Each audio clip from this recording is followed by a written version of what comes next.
Salut, c'est Trado, je suis content de vous retrouver pour la mise à jour de l'indice parisien. Comme d'habitude, je vous invite à regarder la vidéo du week-end qui vous donnera mes points d'entrée pour le moyen et le long terme. Et on va commencer par les fondamentaux qui n'ont pas été bons une fois de plus, hein. Malgré les velléités haussières, on est rappelé à la réalité économique chaque journée avec des résultats d'entreprise décevants. Et la séance de vendredi a été également le théâtre d'annonces plutôt mitigées de la part des entreprises. Et en plus de cela, la baisse du cours du pétrole qui pénalise les pétrolières, hein, et qui, quand on connaît le poids des pétrolières dans le CAC 40, avec notamment Total, etc., eh bien, on ne peut pas non plus faire des miracles.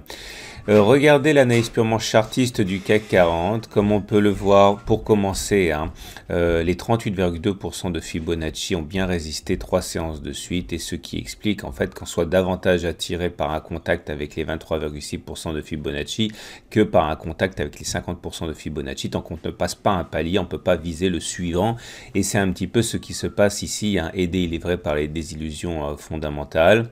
On a toujours la possibilité d'espérer, hein, une épaule, tête-épaule. Je vous rappelle qu'elle n'est pas activée, on la voit se dessiner sous nos yeux, mais elle peut prendre une différente morphologie. On peut envisager que les cours descendent jusqu'au 23,6% de Fibonacci avant de dessiner finalement la deuxième épaule, ou on peut envisager que la deuxième épaule soit déjà formée. C'est pour ça qu'il est très dangereux, même s'il n'est pas stupide, il est très dangereux d'anticiper les épaules tête-épaule, hein, et ceux qui achètent maintenant en envisageant, hein, donc l'épaule tête-épaule inversée doivent savoir que elle peut s'invalider à n'importe quel moment, en particulier si on descendait trop bas et que la deuxième épaule était vraiment trop scoliosée.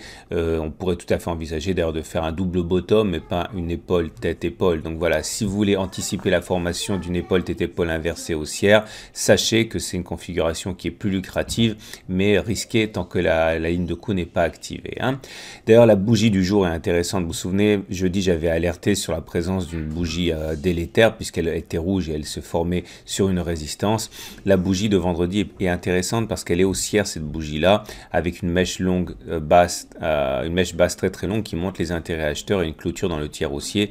Mais on a quand même une baisse de 0,48%, hein. Donc ça montre un petit peu l'ambiguïté, hein, de la configuration actuelle où il y a des velléités haussières, mais on n'arrive pas à concrétiser. Donc ça montre simplement, hein, que les choses ne sont pas claires.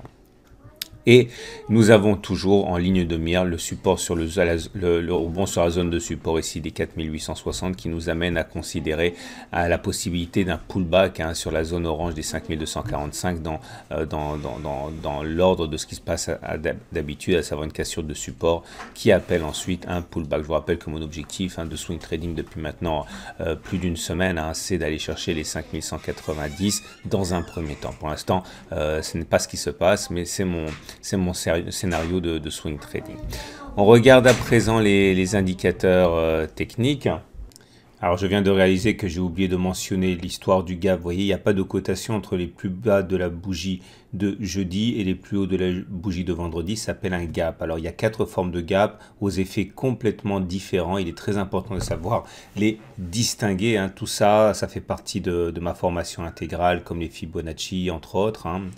Et à mon avis, il s'agit ici d'un gap commun. C'est un gap, c'est-à-dire un gap qui n'a pas de signification particulière. Le juge de paix sera qu'il sera comblé à très court terme, dès la semaine prochaine. Si par contre je devais avoir une mauvaise intuition et qu'il devait s'agir d'un gap de rupture, ça serait beaucoup plus inquiétant, puisque globalement on aurait une fin de tendance haussière de très court terme qui donnerait naissance, pourquoi pas, hein, à un W ici, hein, ce qui corroborerait l'idée, hein, d'un double bottom. On verra, mais à mon avis, compte tenu des éléments en présence, il me semble qu'il devrait s'agir d'un gap sans signification particulière, donc un gap commun. Je reviens à mes indicateurs techniques. Donc la tendance, elle est pré-haussière. Vous voyez, on est au-dessus de la M20 qui est en train de monter. Chaque jour passé au-dessus de la M20 la redresse vers le haut et confirme le passage en tendance haussière au regard de cet indicateur, puisqu'il faut qu'on soit au-dessus d'une M20 croissant. Maintenant, la baisse qu'on a eue vendredi ne doit pas vous surprendre parce que, comme vous le savez, on avait beaucoup parlé, on a fait un croisement haussier faible, c'est-à-dire que la M7 montait, que la M20 descendait, elles se sont croisées et je vous avais expliqué, et ça aussi ça fait partie de ma formation intégrale, que lorsqu'on a des croisements haussiers faibles, un accès de faiblesse et un retour vers la M20 est complètement classique. Et là c'est exactement en fait ce qui se passe. Pour l'instant on est dans le domaine de ce qui est on va dire prévisible. Maintenant il ne faudrait pas passer en dessous de la M20, clôturer en dessus de la M20 parce que ça serait beaucoup plus délétère. Maintenant toujours le balai M7 M20 à suivre de près. Si on passe en dessous de la M20 et que la M7 recroise la M20 dans le sens de la baisse, on aurait sans doute un croisement baissier faible avec à la clé sans doute une période de latéralisation et de retour à la M20. Si au contraire on a un non-croisement haussier, c'est-à-dire que la M7 fait semblant de croiser la M20 mais repart vers le haut sans la croiser, ça ce serait extrêmement haussier et ça validerait la thèse de l'épaule TT pôle inversé. Donc c'est un peu compliqué si vous démarrez l'analyse technique, mais c'est tellement important et intéressant. Les indicateurs techniques sont neutres, on va dire. Le momentum est toujours aux alentours de 0, le RSI autour de 50, le MACD au-dessus de son signal. Malheureusement, la diffusion de l'impulsion haussière des indicateurs techniques nerveux, CCI, MACD 0 ne s'est pas encore produit. Ce qui m'inquiète, c'est en fait la présence de deux choses. Un, le MACD 0 retard qui est en train de se rapprocher dangereusement de son signal, ce qui risque de donner un signal baissier. On va voir. Regardons pour terminer l'Ichimoku. Et cet Ichimoku nous donne peu d'informations. La tendance est baissière, le nuage est descendant, on le sait.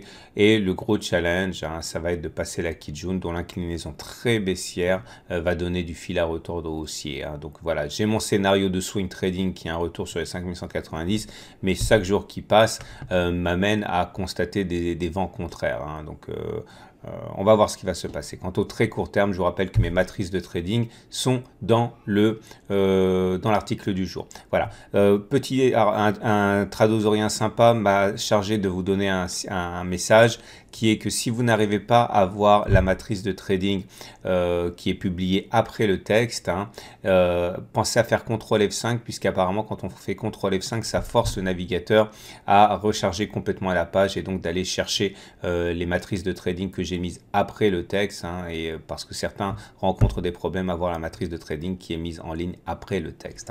Voilà, je vous donne rendez-vous sur le site donc pour voir les matrices de trading et le texte d'approfondissement et d'accompagnement sur le site, sur mon site, et je vous souhaite une très bonne journée. Pensez à mettre un petit plus sur YouTube, c'est bon pour mon référencement sur youtube.com. Voilà, bonne soirée et à demain pour la mise à jour.